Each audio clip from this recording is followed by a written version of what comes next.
विष्णु पुराण में कहा गया है कि कलयुग सबसे अच्छा युग होगा, परंतु वर्तमान स्वरूप को देखते हुए लग रहा है कि कलयुग ही सबसे बड़ा अशुद्ध युग होगा।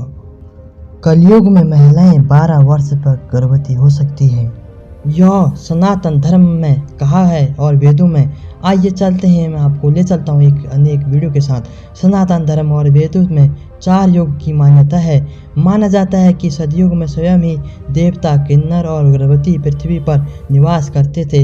हमारे धर्म ग्रंथों में किन्नरों और गंधर्वों का बारे में विस्तार से बताया गया है। सतयुग के बाद आया त्रेता युग।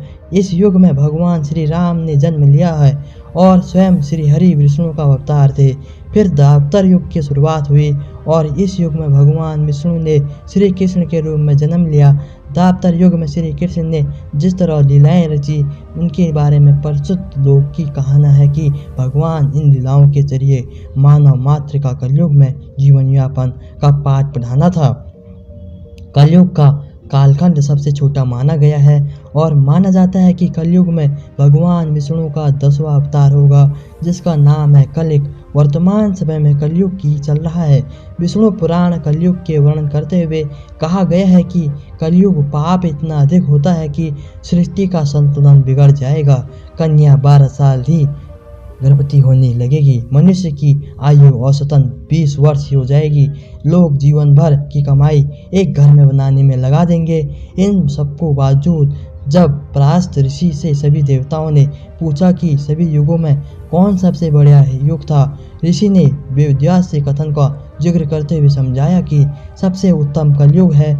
आइए जानते हैं व्यास जी ने विष्णु पुराण में क्या और क्यों कहा कलयुग को धन्य और सबसे उत्तम।